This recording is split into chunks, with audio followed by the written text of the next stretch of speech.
ओम अज्ञानतिमिरान्धस्य ज्ञानञ्जनशलाकया चक्षुरुन्मिलितं येन तस्मै श्रीगुरुवे नमः। श्रीचैतन्यमनोभीष्टं स्थापितं येन भूतले स्वयं रूप कदा मह्यं ददाति स्वपदान्तिकं। जय श्री कृष्ण चैतन्य प्रभु नित्यानंद श्री अद्वैत गदाधर शिवासादि गौर भक्त। हरे कृष्णा कृष्ण कृष्ण हरे हरे, हरे राम राम राम हरे हरे। नमो ओम विष्णुपादाय कृष्ण पृष्ठाय भूतले श्रीमते भक्ति वेदांत स्वामिनिति नामिने। नमस्ते सरस्वती देवे गौरवाणी प्रचारिणे निर्विशेष शून्यवादी पाश्चात्य देश तारिणे। हरे कृष्णा। आवाज़ आ रही है सभी को? ऑनलाइन वालों को भी आ रही है आवाज़? ठीक है, तो सब म्यूट कर लो अपने आप को, पूजा कर दो ना। तो हम लोगों ने पिछले कुछ हफ्तों में भगवत गीता से उसका जो एसेंस है, उसका जो निचोड़ है, उस पर बात की, जिसमें 5 सब्जेक्ट पे डिस्कशन किया। और भगवत गीता एक ऐसा ग्रंथ है जो पूरे विश्व में एकमात्र ऐसा ग्रंथ है जो भगवान की दिव्य वाणी है, जो उनके मुखारविंद से निकला है। पूरी दुनिया में जितने धर्म हैं, जितने सेक्ट हैं, जितने ऑर्गेनाइजेशन हैं, वहाँ पर या भारत में भी, वो सारे के सारे भगवान के प्रतिनिधियों ने लिखे हैं या उन प्रतिनिधियों ने भगवान के विषय में बताया है। और पूरे विश्व में झगड़े केवल इसी बात के हैं क्योंकि किसी ने अपने नाम, अपने शब्दों का प्रयोग किया, किसी ने अपने शब्दों का प्रयोग किया, उसी भगवान को अलग अलग नामों से पुकारा। और हर व्यक्ति के झगड़े इस बात के हैं कि उनको लगता है मेरे भगवान सबसे ज़्यादा शक्तिशाली, किसी को लगता है मेरे भगवान शक्तिशाली। जैसे किसी के सेनापति, जो सैनिक हो, आर्मी में काम करता हो, उसकी बार बार ट्रांसफ़र हो जाती है, तो क्या करता है, जब जम्मू कश्मीर में पोस्टेड होता है तो अपनी वाइफ को वहीं बुलाता, तो एक संतान हो जाती है। तो अपनी वाइफ को कहता तुम यहीं रुको, है ना, या मम्मी पापा के पास यहाँ छोड़ देते हैं, मेरी अब पोस्टिंग कहीं और हो गई है। बच्चा पापा को डैड डैड बोलता था, इतने में असम में हो गई उसकी पोस्टिंग। अब असम में अपनी वाइफ को ले गया, वहाँ पर एक संतान और हो गई, वो अपने पापा के पिताजी पिताजी बोलते थे, तो उसने अपनी बुआ के यहाँ छोड़ दिया। फिर वो चले गए, क्या कहते हैं, नागालैंड मिजोरम साइड, तो वहाँ उसकी तीसरी संतान हो गई, वो उसको पापा पापा बोलने लगे, अब्बा अब्बा बोलना, है ना। और एक जगह जाके, तो इस तरह से जब वो सब इकट्ठे मिलते थे तो आपस में बच्चे लड़ते थे। वो कहते थे तो मेरे पापा, कहते मेरे पापा हैं, कहते मेरे पापा हैं, वो कहते मेरे डैडी हैं, कहते मेरे पिताजी हैं। और एक दूसरे के बाल खींच रहे थे। तो पापा ने कहा बेटा ये क्या कर रहे हो, है ना। माँ उनको बचा रही है, छुड़ा रही है, लेकिन नहीं मान रहे। उसी तरह पूरे संसार में हर व्यक्ति अपनी भाषा में उसी पिताजी को अलग अलग नामों से पुकार रहे हैं।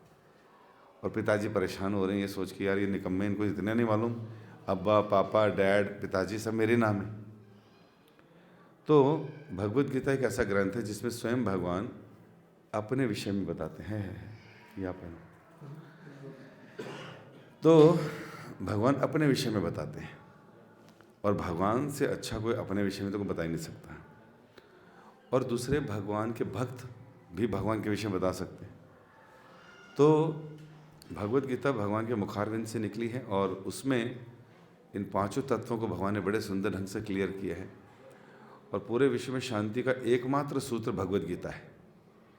अगर हम भगवत गीता को ठीक से समझ जाते हैं तो पूरे विश्व में जिन जिनको समझाएंगे वहाँ शांति हो जाएगी, उनके हृदय में शांति हो जाएगी। वो कभी झगड़ेंगे नहीं, कभी लड़ेंगे नहीं। क्यों? क्योंकि भगवत गीता समझ में आ गई। जिसको भगवत गीता समझ नहीं आई, वो जीवन भर लड़ाई कलेश, अहंकार, घमंड, परेशानी, दुख, तकलीफ में रहेगा। क्यों? क्योंकि उसको गीता समझ नहीं आई। तो गीता को हमने 5-7 दिनों में उसके एसेंस को समझ लिया, और समझ आ गया कि हम शरीर नहीं, हम आत्मा हैं, हम भगवान के अंश हैं। और भगवान जो हैं, क्या कहते हैं, परम भगवान है, बाकी सब देवी देवता हैं, है ना, ये भी समझें। फिर ये भी समझा काल क्या है, कर्म क्या है और प्रकृति क्या है। उसके बाद हमने इम्पॉर्टेंस ऑफ एसोसिएशन की बात की कि भगवत गीता समझने के बाद अब भगवत गीता को जीवन में अगर उतारना है तो हमें ये भी आना चाहिए कि भगवत गीता को डे टू डे लाइफ में कैसे जीना है, और वो सीखेंगे, वो समझेंगे कैसे, जब हम भक्तों के संग में रहेंगे। तो भक्तों के संग में रहने से हमें वो कल्चर सीखने को मिलता है ना। जो चीज़, जो ज्ञान हम भूल जाते हैं बार बार, वो रिमाइंड कराया जाता है। जैसे अर्जुन भगवान कृष्ण के साथ हैं, पूरा तत्व ज्ञान सब समझते हैं, लेकिन फिर भूल जाते हैं बीच में। भगवान के साथ रहते हुए भी उनको कई बारी अहंकार घमंड आ जाता है।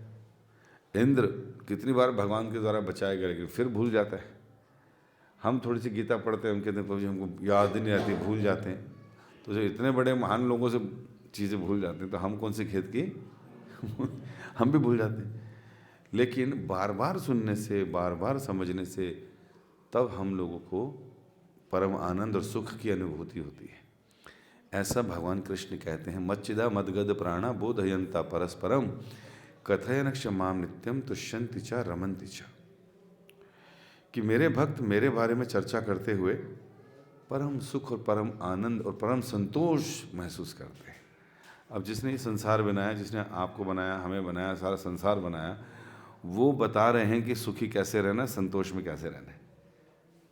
कैसे रहेंगे सुख और संतोष में? क्या करना होगा? भगवान के बारे में सुनना, समझना होगा। तो इसमें परम सुख है।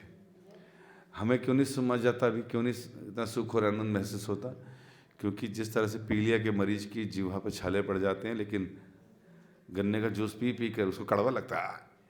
क्यों लग रहा है कड़वा? क्योंकि पीलिया हमें हो रखा है, अविद्या के छाले हो रखे हैं जीवा पे। लेकिन गन्ने का जूस पीता रहेंगे तो क्या होगा, एक दिन ठीक हो जाएंगे। अभी बड़ा अच्छा एक वीडियो मैंने सेव किया था, मैंने देखा था, वो एग्जाम्पल मैं कई बार लेता था और फाइनली उसका वीडियो बन गया। मुझे लगता है कि हमें ऐसे AI टूल का यूज़ करना चाहिए, चाहे पेड हो, जहाँ पर हम लोग जो एग्जाम्पल देते हैं उन एग्जाम्पल का वीडियो बनाकर हम दिखा सकते हैं, सिद्धांत को समझा सकते हैं, है ना। तो वो एग्जाम्पल क्या था, कई लोग पूछते थे प्रभु जी हमारा मन नहीं लगता, मन में बड़ी बुरी इच्छाएं और बुरे बुरे विचार आते हैं, थोड़ा सी देर बैठते हैं लेकिन फिर भी मन विचलित हो जाता है। तो इस तरह की चीज़ें जो हैं हमारे को डिस्टर्ब करती हैं। तो ये कब तक होगा? कितने दिनों से माला कर रहे हैं, देखा ना आपने, कई लोग कितनी माला कर रहे हो, कितने कुछ कर रहे हो, लेकिन फिर भी मन में कलमश आ जाता है, फिर भी दिक्कत आ जाती है। तो मैं एग्जांपल देता था लोगों को कि जैसे एक गंदे पानी का टब है, वो पानी पीने लायक नहीं है, उसी तरह हमारी स्थिति भी ऐसी है। हमारा जो मन है वो गंदे पानी का टब के समान है, और अगर हम उसमें एक साफ पानी का टब की टूटी खोल दें तो पानी भी क्या हो जाएगा? गंदा हो जाएगा। अच्छा पानी भी गंदा हो जाएगा। लेकिन ऐसा नहीं है, अगर नल का खुला रहेगा तो धीरे धीरे पानी बाहर गिरने लगेगा, और गिरते गिरते गिरते एक दिन क्या होगा, सारा पानी साफ हो जाएगा और पीने लायक बन जाएगा। उसी तरह गंदा मन है हमारा, लेकिन हम हरे कृष्ण कृष्ण कृष्ण हरे हरे, हरे राम राम राम हरे। अगर हम लोग ये मंत्र जपते रहेंगे, साफ पानी का, शुद्ध करने वाला भगवान का नाम, तो एक दिन हमारे मन के सारे पाप और विचार और टेंडेंसीज गंदी सब धुल जाएंगी। तो वीडियो है मेरे पास, मैं ग्रुप में शेयर करूंगा आपके साथ, उसको डाउनलोड करके इनको याद दिला देना, ठीक है। वो वीडियो शेयर करूंगा, उसको डाउनलोड करके ग्रुप में डालना, तो उसको अच्छा लगेगा आपको देख के, किधर ही इसका मतलब हो सकता है। तो इस तरह से हमें जो है ये समझना चाहिए कि भगवत गीता जैसा ग्रंथ हमारी शुद्धि भी करता है। और ये ग्रंथ बोला उस समय गया जब दोनों सेनाएं आमने सामने थी, और दोनों सेनाएं आमने सामने हैं। अर्जुन जो भगवान का परम मित्र है, परम भक्त है, वो भी साथ में है। हम सब जानते हैं, प्रभुपाद जी गीता से पहले एक थोड़ा सा प्रीव्यू देते हैं कि कैसे युद्ध की मौका आया। एक परिवार के ही दो भाई थे, दो भाई में एक अंधा था, एक था तो पांडु को ही बना दिया गया राजा, और उनके 5 पुत्र हुए, है ना, 2 माद्री से, 3 कुंती से, और दूसरी साइड गांधारी के 100 पुत्र हुए। और धृतराष्ट्र चाहते थे कि मेरा पुत्र बने, लेकिन युधिष्ठिर ज़्यादा योग्य थे तो उनको दिया गया वो पद।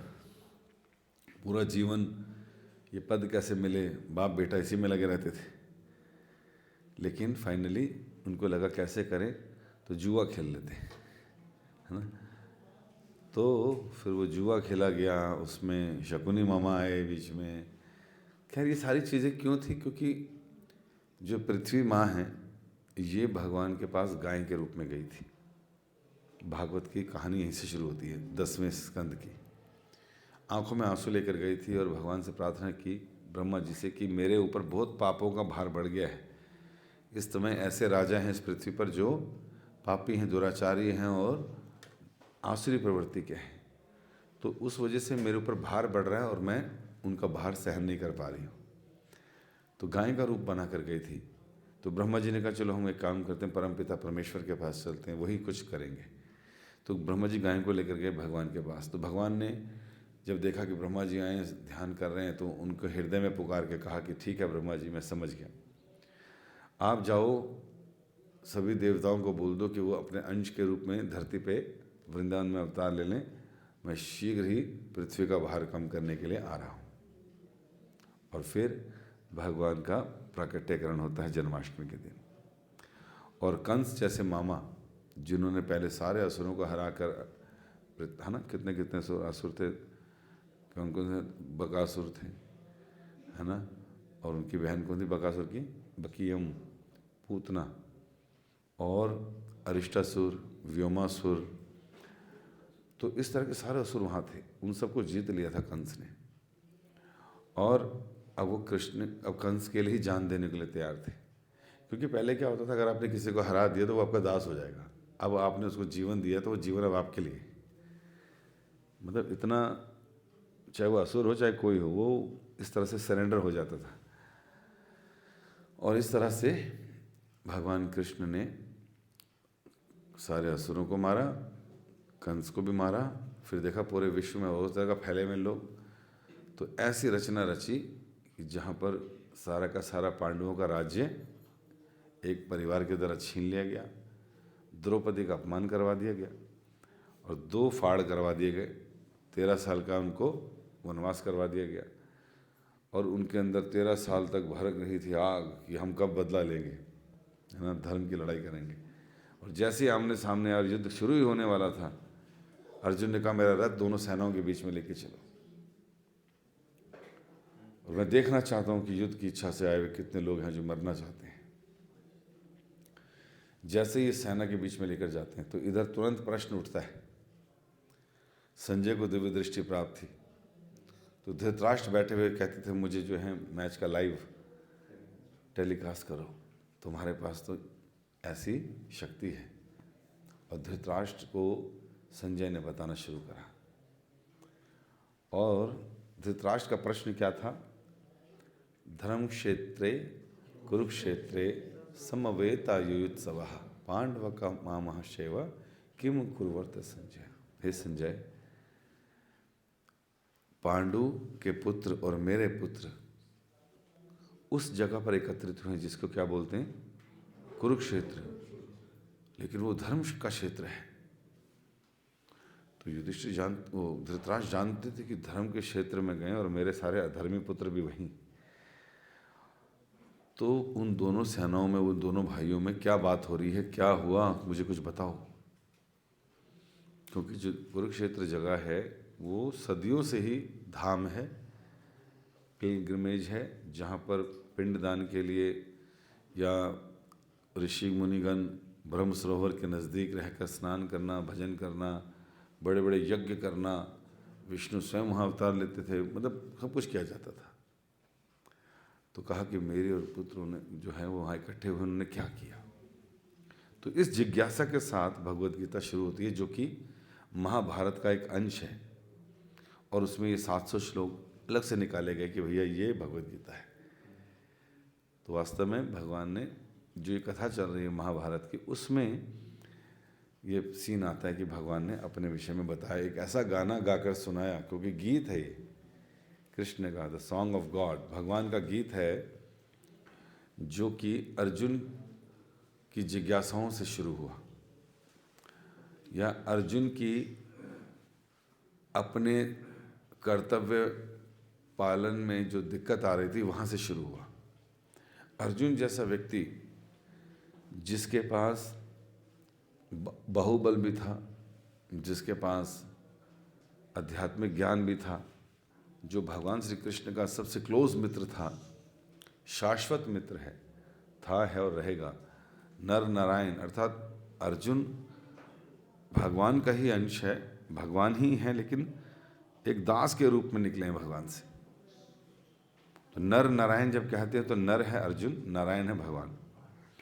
आज भी वो इस संसार में शांति रहे, सुख रहे, सब ठीक चलता रहे, इसके लिए नर नारायण बद्री का आश्रम में 2 पर्वतों के रूप में आज भी समाधि में है, ताकि ये कलयुग ठीक ठीक चलता रहे और कुछ बड़ी विपदा ना आ जाए। क्योंकि भगवान को हर युग में क्या करना होता है, अवतरित होना होता है। तो इसलिए वो हम सबके भले के लिए वहाँ पर क्या कर रहे हैं, तपस्या कर रहे हैं। तो अर्जुन भगवान का शाश्वत दास है। जैसे हम लोग चैतन्य चरितामृत में देखते हैं कि भगवान कितने रूपों में अवतरित होते हैं। जैसे पहला ही चैतन्य चरितामृत का जो मंगलाचरण का श्लोक है, वंदे गुरुन ईश भक्तान ईशम ईश अवतारकान तत्प्रकाशंश तत्शक्ति कृष्ण चैतन्य संगिका, कि भगवान जो हैं 6 रूपों में प्रकट हो रहे हैं, अपना विस्तार करते हैं 6 रूपों में। तो क्या है, वंदे गुरु, गुरुओं के रूप में। जितने गुरु हैं इस परंपरा में वो वास्तव में भगवान से अभिन्न हैं। तो भगवान अपना विस्तार कर रहे हैं पहले गुरु के रूप में। तो हमारी गुरु परंपरा में सारे जो गुरु हैं वो भगवान के ही सदृश हैं। तत्व जो हैं अलग अलग हो सकता है, लेकिन शक्ति वही है। भगवान अपना विस्तार करते हैं। तो क्या कह रहे हैं, वंदे गुरुन ईश भक्तान ना, तो ईशम ईश अवतारकान, तो इसमें ईश भक्त भी आ गए, ईश्वर भी आ गए, उनके अवतार भी आ गए, तत्प्रकाश, उनके प्रकाश वो भी आ गए, और शक्तियाँ भी आ गई, तत्शक्ति, और स्वयं भगवान भी आ गए। तो इस तरह से 6 रूपों में भगवान अपना विस्तार करते हैं। तो जो भक्त हैं वो भी भगवान का ही एक एक्सपेंशन है। उनके अंदर जो डिवोशन है, उनकी जो भक्ति है, चैत गुरु के रूप में भगवान उपस्थित हुआ। तो इस तरह से भगवान जो है अवतरित होते हैं। यहाँ पर नर और नारायण अब 2 रूपों में, और इस तरह से जैसे गोवर्धन, गोवर्धन क्या है, गोवर्धन भगवान का भक्त भी है और गोवर्धन स्वयं भगवान भी है। समझ आ रहा है? गोवर्धन भगवान का भक्त भी है, टॉप मोस्ट भक्त, और क्योंकि भगवान उसमें प्रवेश कर गए तो भगवान भी हैं वो। तो इसलिए हम देखते हैं कि हम गोवर्धन की पूजा एक भक्त के रूप में से ज़्यादा एक भगवान के रूप में करते हैं, साक्षात भगवान के रूप में, कि कृष्ण से अलग है, लेकिन वो भगवान के भक्त भी हैं और स्वयं वो भी। उसी तरह नर नारायण भी एक ही हैं, लेकिन 2 रूपों में, एक भगवान और एक दास के रूप में। तो यहाँ पर जो कृष्ण और अर्जुन हैं ये भी वही है, वही तत्व है। तो अर्जुन कोई साधारण जीव नहीं है कि जिसके पास कुछ विशेष स्पेशल क्वालिटीज़ दे देंगे, नहीं, वो भी स्वयं शक्तिविश अवतार है, भगवान का एक्सपेंशन है। और इस तरह से भगवान ने उनको माध्यम बनाया, अपने ही मित्र को माध्यम बनाया, ताकि उनको भ्रमित कर कर, कंफ्यूज कर कर, और इस तरह से डिप्रेस कर दूं कि वो क्या करे, प्रश्न पूछे, और मैं वो सॉन्ग, वो गाना, वो गीत, वो ज्ञान दे सकूं। क्योंकि भगवान को मालूम था कि मैं तो पृथ्वी का भार उतारने आया हूं, और अब हम इतनी तैयारी कर कर आए हैं, जो बचे कुचे राजा हैं वो भी 2 पार्टी में बट गए हैं।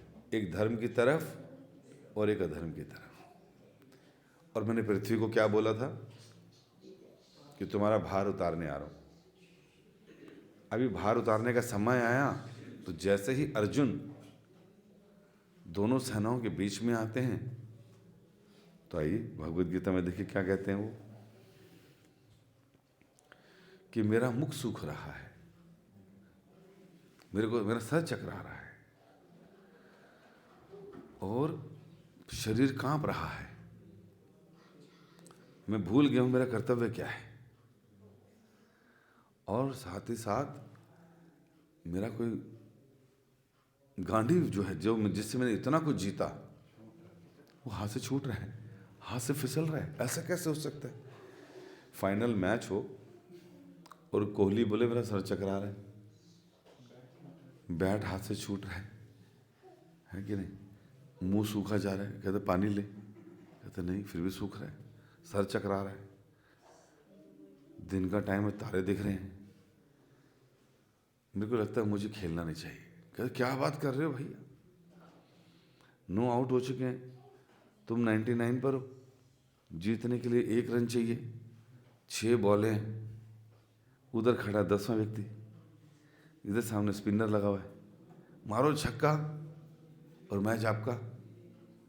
नहीं नहीं मेरा सर चकरा रहा है अब कितना लोग कोसेंगे, अरे भाई क्या कर रही है? तो इस तरह से इस सिचुएशन में तो अर्जुन भी ऐसी सिचुएशन में है। और कई बार हम लोग भी अपनी लाइफ में हर हफ्ते या महीने या रोज ऐसी सिचुएशन में आते हैं जब हमारा भी साथ यही सब होता है। तो अर्जुन को माध्यम बनाकर भगवान ने क्या किया, अब प्रश्न करवाए और उन प्रश्नों के उत्तर देना शुरू किया।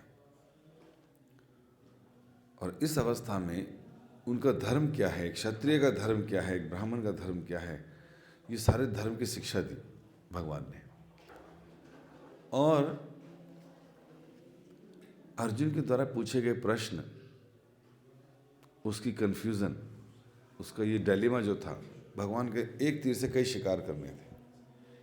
एक कि उन्हें पता था कि भाई ये एंड टाइम पर ये मना कर रहा है तो काम ही खराब हो जाएगा सारा, जिस काम के लिए मैं अवतरित हुआ हूँ वही मना हो रहा है। तो अर्जुन एक भगवान का बहुत अच्छा भक्त भी तो है, और भक्त क्या कहते हैं, चलो छोड़ो, तृणादपि सुनी चेन तरोरपि सहिष्णुना अमानिना मान देन कीर्तनीय सदा हरि। कि हमें क्या करना है, तृणादपि सुनी चेन, एक जो घास का तिनका होता है ना, उससे क्या सीखना चाहिए, इसको कोई भी रौंद दे फिर भी कुछ नहीं बोलता।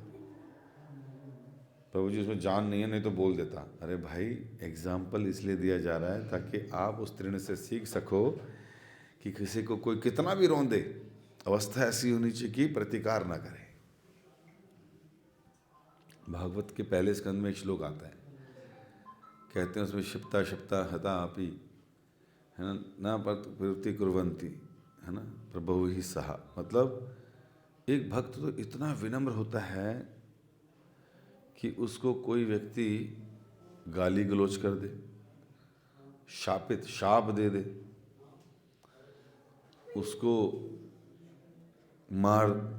पीट दे, ये जान से मारने का प्रयास भी क्यों ना करे, अपमान कर दे कुछ, कहते हैं फिर भी भगवान का भक्त कभी प्रतिकार नहीं करता। तूने मुझे गाली दी, मैं भी तुझे गाली दूंगा। तूने मेरा काम नहीं किया, मैं भी तेरा काम नहीं करूंगा।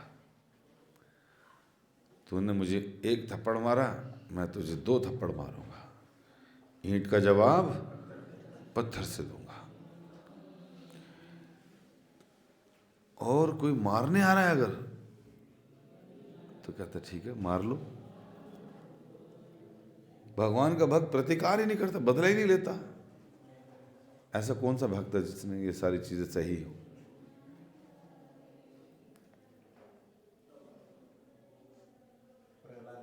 हाँ, प्रहलाद के साथ तो गाली गलौच भी किया, थप्पड़ भी मारा, फेंक भी दिया, बाप ही खुद उसका मारने लगा, लेकिन प्रहलाद क्या करते रहे? हरे कृष्णा, पूरी तरह से भगवान पर आश्रित। ये है वैष्णव। और जब प्रहलाद ने पूरा सरेंडर कर रखा तो सारी जिम्मेवारी किसकी बन जाती है? भगवान की बन जाती है। और भगवान उनकी हर अवस्था में उसकी रक्षा कर रहे हैं।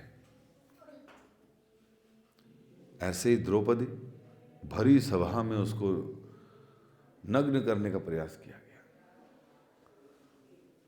पहले तो द्रौपदी को लगा नहीं ये बचाएंगे, ये बचाएंगे, ये बचाएंगे, किसी ने नहीं बचाया। फिर लगा मैं खुद बचा लूंगी, खुद से भी शक्ति नहीं थी। फिर इनको लगा ओह सॉरी, भगवान ही सब कुछ है, तो फिर भगवान को पुकारा। लेकिन जब पूरा समर्पण हुआ तो भगवान ने फिर रक्षा करी,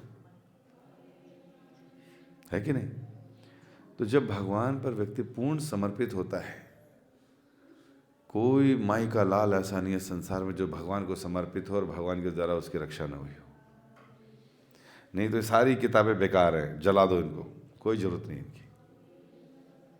साक्षात भगवान का रूप है, साक्षात भगवान है इसमें। साक्षात भगवान कह रहे हैं अनन्य चिंतयन्तो माम ये जना पर्युपासते तेषां नित्यभुक्तानां योगक्षेम वहाम्यहम्। क्या मतलब हुआ इसका? भगवान कह रहे हैं कि जो व्यक्ति अनन्य भाव से मेरी भक्ति में लीन है और मेरे अलावा उसकी कहीं और नजर नहीं जाती,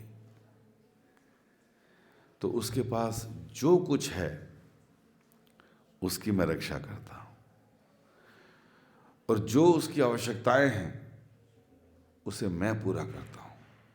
बताइए कितनी बड़ी गारंटी ली भगवान ने। लोग हर काम में पूछते हैं ना मुझे कितनी वारंटी है, कितनी गारंटी है, हर आइटम में पूछते हैं कब तक चलेगी।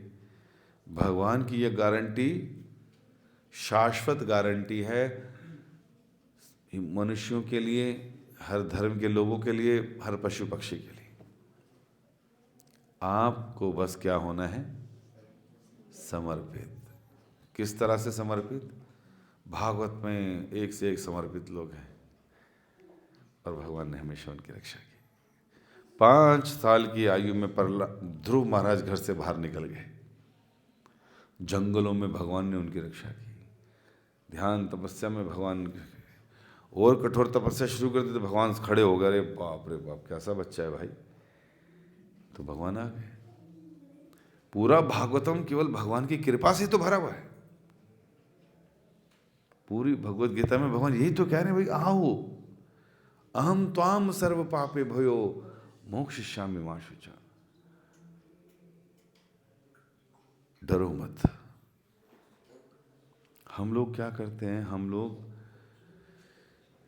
कच्चे पक्के भक्त हैं, बिजनेस माइंडेड भक्त हैं, अपॉर्चुनिस्ट भक्त हैं, और फूक फूक के चलते हैं। मदद होगी कि नहीं होगी, करेंगे कि नहीं करेंगे। भगवान का एक भक्त था, उसके एक शत्रु से झगड़ा हो गया, वो बेचारा हाथ जोड़ के खड़ा रहा। भगवान को तो ऊपर से देख रहे हैं कि मेरा भक्त परेशानी में। तो क्या हुआ, जैसे बात बढ़ी, बात आगे बढ़ी और बढ़ी, तो उस व्यक्ति ने जैसे उस भक्त का प्रहार करने की कोशिश करी, पहले गाली गलौज धक्का मुक्का चल ही रहा था, और भगवान अपने महल में चल रहे हैं, परेशान है कि मेरा भक्त परेशान हो रहा है। रुक्मिणी ने पूछा क्यों इतने परेशान हो, क्यों इतने उत्साहित हो, क्यों इतने? कहते मेरा भक्त का झगड़ा हो रहा है, तो बस मैं जा रहा हूँ रक्षा के लिए। कहते तो जाओ ना, बचाओ अपने भक्त को। बस कहते बस जा रहा हूँ बस। और जैसे वो डंडा उठाता है भगवान तुरंत भागते हैं। लेकिन अगले क्षण वापस आए थे, कहते हो गया ठीक है, बचा लिया? कहते नहीं। कहते क्यों? कहते मेरे भक्त ने भी डंडा उठा लिया है। ना? क्या मतलब हुआ इसका? ठीक है ना, विनम्रता की बात हो रही है कि भगवान किन की रक्षा करते हैं? जो तृण से। तो जो भगवान के भक्त हैं, वैष्णव हैं, ये उनके लिए हैं। इधर तो वो कह रहे हैं कि भाई डंडा नहीं उठाना, और इधर कह रहे हैं तलवार उठा, मार मार काट सबको भाई। लोग कहेंगे यार ये ठीक है। यहाँ कह रहे हैं जो इतना विनम्र है मैं उसके बचाने के लिए आऊँगा, और यहाँ क्या हो गया, यहाँ जो मना कर रहा है भगवान, मैंने कथा सुनी थी आपकी, प्रहलाद महाराज वाली सुनी थी, तो मैं तो नहीं मारने वाला किसी को, ये सब अपने ही तो हैं, क्या फायदा इनको मार के। तो भगवान कह रहे नहीं, तुम्हारा कर्तव्य है युद्ध, रक्षा, क्षत्रिय हो भाई। अरे युद्ध में मारे भी गए तो भी तुम्हारे लिए स्वर्ग के दरवाजे खुल जाएंगे, मरने पे भी तुम्हारे को इतना कुछ मिलेगा, इतना यश बढ़ेगा। अरे युद्ध में मरा था, पीठ नहीं दिखाई थी। और अगर मारे गए तो युद्ध में मारे गए हो तो तुम्हें स्वर्ग की वैसी प्राप्ति हो जाएगी, ऐशो आराम मिल जाएगा। तो इस तरह से गहना कर्मणो गति, 4 वर्ण और आश्रम के हिसाब से हर व्यक्ति का कर्म अलग है, और ये गुरुजन बताते हैं किसका क्या कर्म है, किसको क्या करना चाहिए ऐसी अवस्थाओं में। अर्जुन वैष्णवता दिखा रहा है, भगवान कह रहे नहीं तेरा ये काम नहीं है। भगवान आपने तो देखो डंडा उठाया तो आप वापस आ गए, देखो आप तो कहते नहीं तुम्हारा काम, तुम उठाओ डंडा, बजाओ शंख, मारो इनको अधर्मियों को, विधर्मियों को, क्योंकि मुझे पृथ्वी का भार भी कम करना भाई। और ऊपर से कलयुग आने वाला है, ये द्वापर युग की संध्या चल रही है कलयुग के साथ, इसलिए इतने कलह कलेश मचे पड़े हैं। इसलिए मैं आया हूँ पृथ्वी का भार कम करने के लिए, परित्राणाय साधुनां विनाशाय च दुष्कृतां, तुम्हारी लोग, तुम जैसे पवित्र लोगों की रक्षा करने के लिए और असुरों को निपटाने के लिए, और धर्म संस्थापनार्थाय, धर्म की फिर से स्थापना करने के लिए। भगवत गीता भी तो देनी है भाई।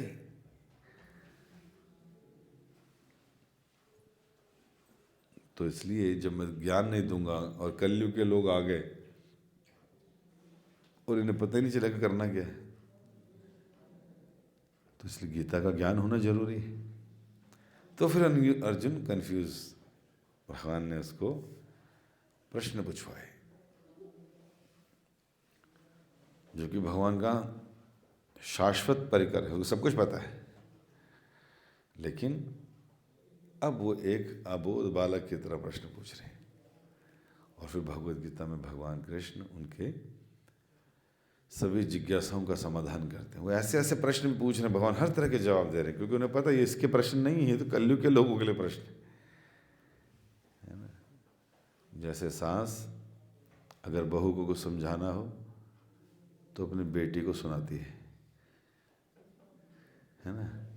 उठियो मत तो बस, माँ उठी तो ही, उठियो मत, काम मत करियो घर का कुछ, लेटी रहियो, है ना। उसी तरह भगवान अर्जुन को माध्यम बना के किसको सुना रहे हैं? हम। कौन है कलयुग के लोग? कौन है वो? हाँ, हम हैं। अर्जुन के लिए कोई नहीं है, ये तो मुक्त आत्मा है, भगवान का शाश्वत परिकर है वो तो। लेकिन ये सब जानते हैं धृतराष्ट्र भी, वो बेचारा हर जगह कहता नहीं नहीं बेटा तुम ये मत करो, तुम ये मत करो, है ना, ठीक नहीं है। फिर देखते हैं कि दुर्योधन कह रहे नहीं पिताजी ये तुम्हारी नाना हमको मरवा डालेगी, हम जीते हैं, सब कुछ हमारा है। हाँ बेटा बात तो तू ठीक करता है, सब हमारा है। फिर वो बदल जाता है, और उनको विदुर जी बार बार समझा रहे हैं, अरे मर जाओगे भाई, सारे खप जाओगे, तुम्हें मालूम नहीं दूसरी साइड में कौन है, और ये तुम्हारा पुत्र तुम सबको ले मरेगा, 100 के 100 खत्म हो जाओगे, सर पे काल मंडरा रहा है लेकिन तुम्हें दिखाई नहीं दे रहा है, सब खत्म हो जाएगा। और इस तरह से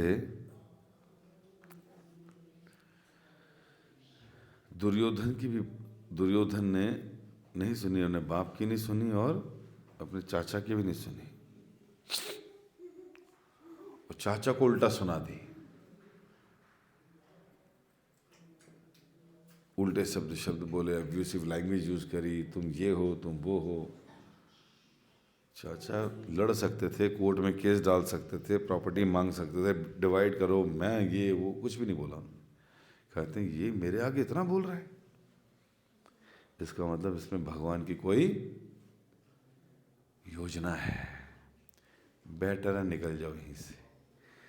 सब कुछ छोड़ा, पकड़ तुम्हारा मुकुट, तुम्हारा नमक खाने से अच्छा मैं तीर्थ यात्रा पे चला जाऊं। और घर छोड़ा और तीर्थों पे निकल गए, और वहां जाके ये सब किया, हरे कृष्णा कृष्णा हरे हरे, हरे राम है ना।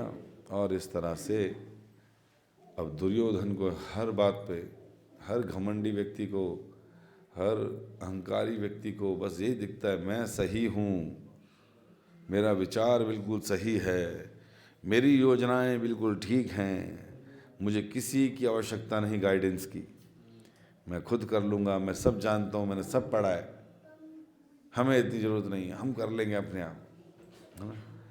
और इस भाव से दुर्योधन ने अपने डिसीजन खुद लिए, या फिर जिस संगति में था, जो असत संग था, चाहे वो शकुनी हो, चाहे वो कर्ण हो, चाहे अन्य लोग हों, सबके मार्गदर्शन में रहा, जो सब लालची लोग थे, जो सब अधर्मी या विधर्मी लोग थे, और इस तरह से पूरा साम्राज्य खो दिया। 100 के 100 मारे गए, किसी को अक्ल नहीं आई, सब मारे गए। और अब इस डिलेमा में अर्जुन का क्या भाव था, क्या उनकी नेचर थी, क्यों वो इतने परेशान थे, क्यों दुखी हो रहे थे, तो हम लोग आने वाले दिनों में इन इम्पॉर्टेंट भगवद गीता के श्लोकों पर चर्चा करते हुए निकलेंगे कि किस तरह से जब दोनों सेनाएं आमने सामने आई और धृतराष्ट्र ने पूछा, तो फिर संजय ने बताना शुरू किया कि दोनों सेनाएं आमने सामने हैं। तो उन्होंने कहा, मैं श्लोक पढ़ता हूँ, आपको अच्छा लगेगा सुनकर, थोड़ा सीन में पहुंच जाओगे आप लोग, है ना। तो धृतराष्ट्र ने कहा, संजय, धर्म भूमि कुरुक्षेत्र में युद्ध की इच्छा से एकत्र हुए मेरे तथा पांडु पुत्रों ने क्या किया। अब प्रभुपाद जी जब परपट शुरू करते हैं ना, तो पहली दूसरी लाइन में क्या लिखते हैं, भगवद गीता एक थियोस्टिक साइंस है, और व्यक्ति को चाहिए कि वो इसको बहुत ही एनालिटिकल रूप से किसी गुरु के निर्देशन में रह के समझे। शुरुआती प्रभात यहाँ से कर रहे हैं। क्या कह रहे हैं प्रभात? भगवद गीता बहुपठित आस्तिक विज्ञान है, जो गीता महात्म्य में सार रूप में दिया गया है। इसमें यह उल्लेख है कि मनुष्य को चाहिए कि वह श्री कृष्ण के भक्त की सहायता से संवीक्षण करते हुए भगवद गीता का अध्ययन करे। समझ रहे हैं? एक तो इसको आस्तिक विज्ञान कहा, और फिर रेफरेंस दे रहे हैं कि गीता महात्मा में ऐसा लिखा है कि इसको व्यक्ति को चाहिए कि ये इसका जो है संवीक्षण करते हुए भक्त की सहायता से, स्कॉलर की सहायता से नहीं, किसी योगी की सहायता से नहीं, किसी कर्मकांडी की सहायता से नहीं, किसकी सहायता से? भक्त की सहायता से समझे। क्योंकि जिसका जैसा भाव होगा वो गीता को वैसे समझता है। अगर योगी से समझोगे तो कहेगा ध्यान लगाओ, जीवन का यही लक्ष्य है, सीधे बैठो, चटाई पे बैठो, ना ऊपर हो ना नीचे हो, मुंडी सीधी, आंखें आधी बंद आधी खुली, नाक सीधी, श्वास क्रिया पर अपना काबू पाओ ना, ये सब बताएगा कि गीता जी यही कहती है ना। अब कर्म कांडी से सुनोगे, कर्म करो, कर्म ही पूजा है ना। सुबह टाइम से निकल जाओ, टाइम से आओ, खूब इकट्ठा करो, खाओ पियो ऐश करो, वो कहेगा कर्म ही पूजा। और ज्ञानी कहेगा जी वाह वाह वाह, इससे अच्छा ज्ञान नहीं है। इसलिए कर्मों के चक्कर में पड़ोगे तो फंस जाओगे, अच्छे बुरे के चक्कर में स्वर्ग नरक में फंस जाओगे। बेटर है ज्ञान में रहो, निराकार ब्रह्म में लीन हो जाओ। और भक्त क्या कहेगा? भक्त कहेगा भैया यद करोषि यद नाशी यद जुहोषि ददासि यद तपस्यासि कौन्तेय तद कुरु मदर्पणम। कि भगवान कह रहे हैं भैया जो खाते हो, जो पीते हो, जो दान देते हो, तपस्या करते हो, वो मुझे अर्पित करते हुए करो। अनन्य चिंतन तुम, भगवान कह रहे मेरे ही अनन्य भक्त बनो, है कि नहीं। और फिर ये भी कह रहे हैं कि मुझे कौन प्रिय है? जो मुझे समर्पित हो जाता है। तो इस तरह से ये भगवत गीता का ज्ञान जो है हम लोगों को इस तरह से आगे बढ़ाता है। और फिर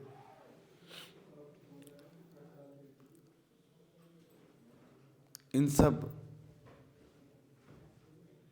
लोगों से सुनने से अच्छा है कि हम भक्त से सुने। फिर हम लोगों ने 4 संप्रदायों के विषय में पढ़ा था कि सुने तो फिर किससे सुने? जो इन 4 संप्रदायों में आता हो वही प्रमाणिक संप्रदाय है। तो प्रमाणिक गुरु की शरण में जाना होगा। हम भाग्यशाली हैं कि हमें प्रमाणिक गुरु सेक्टर 25 में मिल गए, मतलब संस्थान मिल गया, और हम प्रमाणिक संप्रदाय से जुड़ गए। सोशल मीडिया में दिखाए जाने वाले गुरु सारे के सारे 99% ऑथराइज नहीं हैं, प्रमाणिक नहीं हैं। और केवल कि इसलिए वो अच्छी बातें करते हैं, उनका आश्रम अच्छा है, वो बड़ी गाड़ी में घूमते हैं, या उनकी बड़ी दाढ़ी है, या उनकी बातें अच्छी लगती हैं, वो हमारे दुख दूर कर देते हैं, ये क्राइटेरिया नहीं है गुरु को ढूंढने का।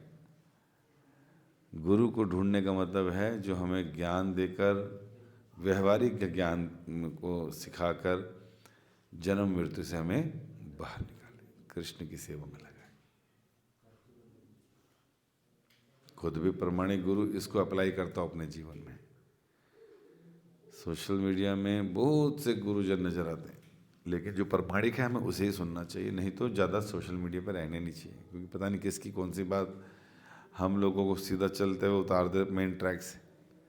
अच्छी भली गाड़ी चल रही है, बढ़िया स्पीड पकड़ी हुई है, जा रहे हैं डेस्टिनेशन के पास, अचानक किसने बोल दिया अरे भाई तुम इतनी तेज़ी से जा रहे हो, ये रास्ता ठीक नहीं है, यहाँ से निकलो, देखो ये रास्ता उधर ही जाएगा लेकिन जल्दी पहुँचा देगा। तो अगर ऐसा बोलेगा तो 100 लोग जो जा रहे हैं, सही रास्ते में जा रहे हैं, उसमें से 10-15 तो कहेंगे यार बात तो शायद ठीक भी हो, चलो उतर जाते हैं।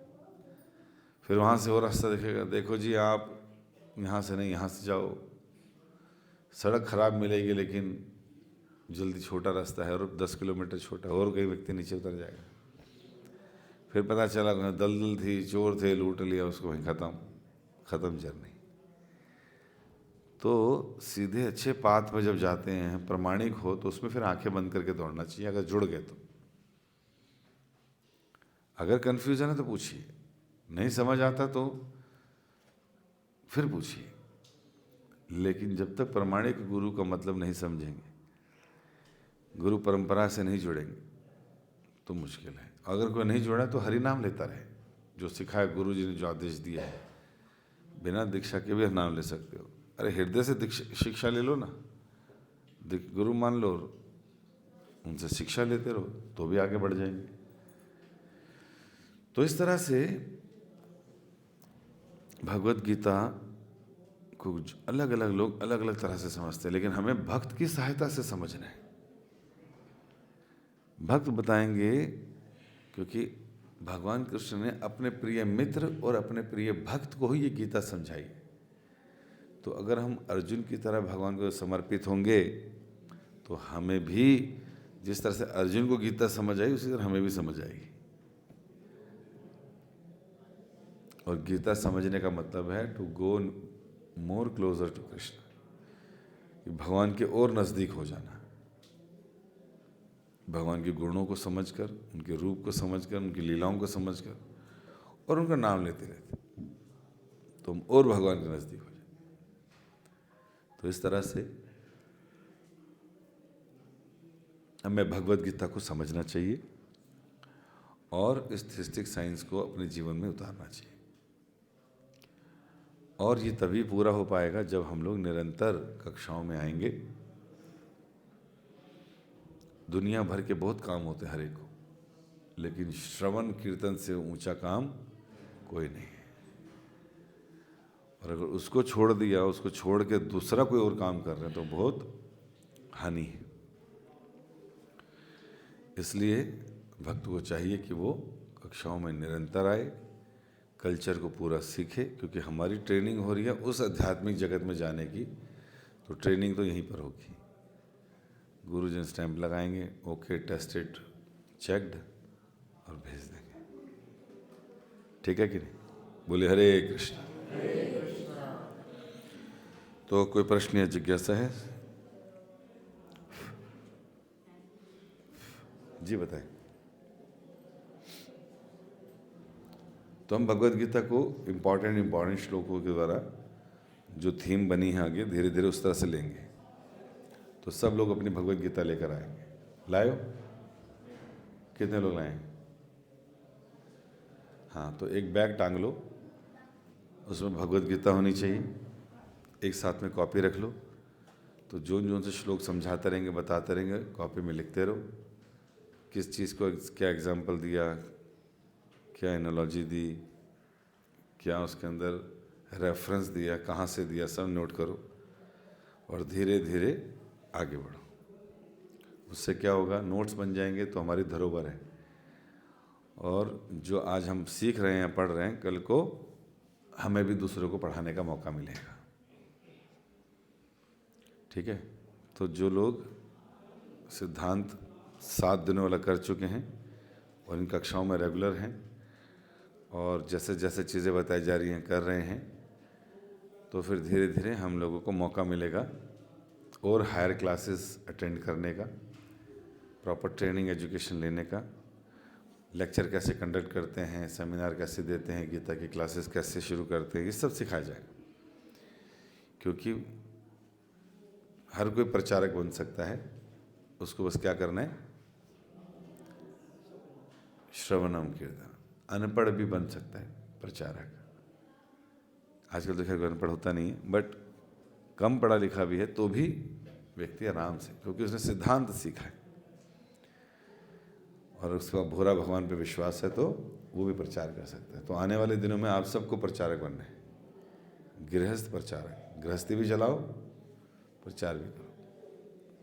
हमारे मंदिर में ऐसे बहुत से प्रचारक हैं जो काम धंधा भी करते हैं, एक ही दिन मिलता है, एक दिन प्रचार करते हैं, क्लासेस लेते हैं। जैसे साथ वाले रूम में अजय नवाई बोले थे, बिजनेसमैन है ना, किताबें लिखते हैं टैक्स की, लेकिन हफ्ते में 1 दिन 2 दिन अपना क्लासेस करते हैं। क्या करा इन्होंने, किताबें पढ़ी, समझी, भक्तों के संग में रहे, आगे बढ़ गए, प्रचार कर। तो हम लोग अब कई लोगों का लाभ कर रहे हैं। इसी तरह आप लोग कई लोगों का करेंगे, फिर और लोगों का करेंगे, तो पूरा समाज बदलेगा, फिर कम्युनिटी तैयार हो जाएगी जिसमें श्रवण कीर्तन करना आसान होगा, धर्म अर्थ काम मोक्ष करना बहुत इजी हो जाएगा, प्रेम कर भगवान से सीखना बहुत आसान हो जाएगा। ठीक है कि नहीं? ये जो फिजिकल कर रहे हैं क्लास वो भी, और जो ऑनलाइन कर रहे हैं उनके लिए भी। ठीक है, धन्यवाद। हरे कृष्ण। श्रील प्रभुपाद की ग्रंथ श्रीमद् भगवद गीता।